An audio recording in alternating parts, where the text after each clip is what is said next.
This is my homemade Z80 computer, and it can be 5 different retro computer systems all built into one. And in this video I'll go through each of those computer systems. So starting off with the ones that I've added most recently, if I switch on the computer, I've got the ColecoVision system, but this is also now 2 ROMs in one. So if I switch over to the ZX80 cartridge image on my cartridge and then switch back on, it shows the ColecoVision turn off game, insert in new game, and then after 5 seconds it goes into my ZX80 ROM, so I can actually write ZX80 programs and run them, and should be able to run ZX80 software later on. So the next one, which is new, I will go to the 4th ROM slot, which is the last ROM slot, and that's the CPM command console. Now I don't have any storage connected at the minute, so it says no file because I need to connect storage to my UART port at the back, and I haven't made that storage yet, but this is all getting ready for that. And if I hold down enter and press 0, I just for demonstration load up Tiny Basic, so I can actually write a Tiny Basic program here.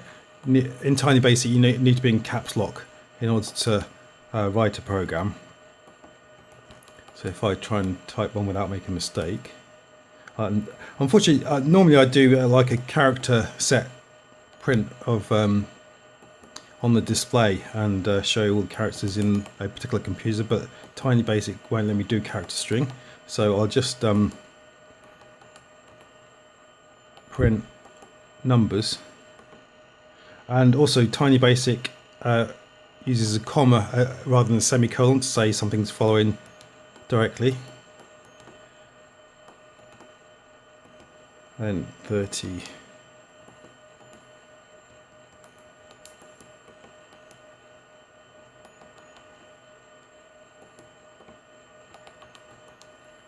I can list that and run it. Oops, I've got the 2.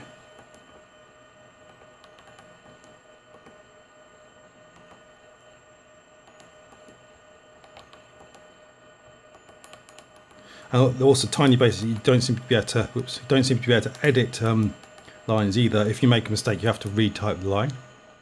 So that's Tiny Basic running. I can hold down Control C to break out of a program and list it again. New. And by comes out of it. And if I press Control G, which is the bell characters on the CPM terminal, I get the beep coming out of my system as well, so that's present as well. Then the systems that I've had in place before and I've demonstrated before. So I've got ZX81, so a bit like the ZX80, I've got ZX81, and also the 5th one, as it is now, is Jupiter Ace. So going through them, I've got ZX80, ColecoVision, CPM, ZX81 and Jupiter Ace, and they all run off of this single Z80 system. So the things that remain to do on this system, like I said, I've got storage on the UART, which I need for CPM. I've got a cassette interface jack at the back, which hopefully I'll be able to load and save ZX81, ZX80 and Jupiter Ace games on. Apart from that, the reset circuit needs a bit of attention as well, just to make it more reliable. But apart from that, oh yeah, and then there's composite video as well. Composite video needs a lot of work, and I haven't looked at that at all yet. I've just got sort of a rough thing up and running, but that is the major thing which needs to come, and then hopefully I'll be ready to make a proper set of boards. So my computer's got a 64K ROM, and that's divided into 4 16K areas of ROM, each of which can be switched into the bottom of the computer's memory, so from 0 hex up to 4000 hex. And this first selection is the ColecoVision ROM, and it actually has the ColecoVision ROM down at the bottom of memory, so when the computer boots up, when this ROM is selected, it goes straight into the ColecoVision ROM and runs as the ColecoVision ROM would run on a ColecoVision, because my hardware has the same hardware layout as a ColecoVision, so it can operate as a ColecoVision without having to have any special drivers or patches on the ROM. If a cartridge isn't plugged in though, as I showed earlier, what will happen is it will come up with the insert switch off device and insert cartridge, and after about 5 or 6 seconds it will then time out and run the ZX80 ROM. And it does that by executing the drivers up here in memory. So the Coleco ROM has got a patch in it which changes the timeout for the switch on screen to a lower timeout, and then jumps up here, and then this takes over and copies the ZX80 ROM and itself into RAM, and then it banks out the ROM area, so it's now got 64k of RAM. So at that point it copies the ZX80 ROM down to the bottom of memory and itself up into the top of memory, and then it executes the ZX80 ROM but with the display driver installed.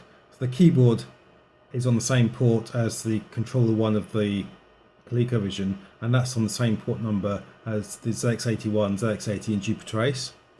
The only difference being for the Jupiter Ace, the bottom row of keys are shifted across by one, and then the key on the right hand side is moved around to the left hand side, so I've had to do a special patch in the Jupiter Ace ROM to actually get the bottom row shifted back and operating like the ZX80 and ZX81 keyboards.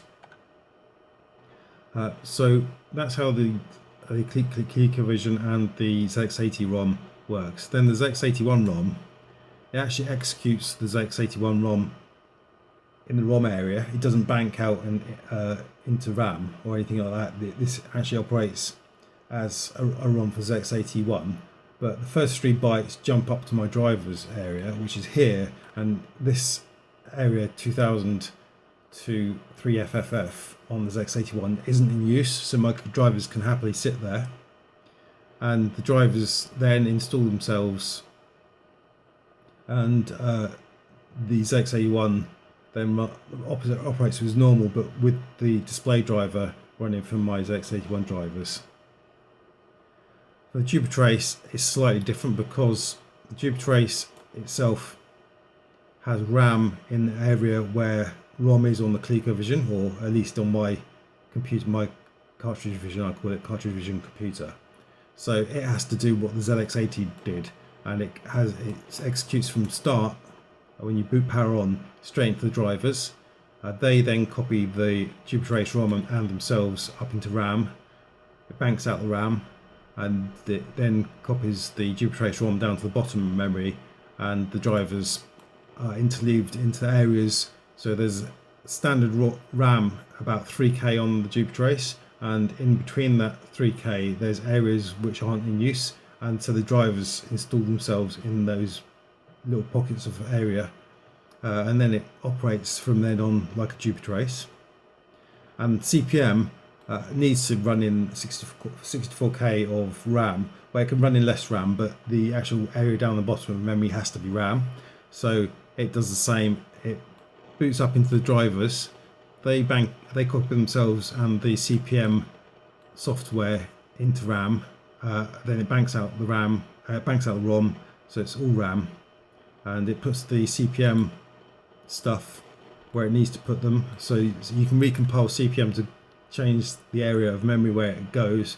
Mine CPM CCP fits there, my CPM BDOS sits there, and then above the BDOS the drivers copy themselves up there, which is the BIOS for my computer, plus any display drivers and stuff.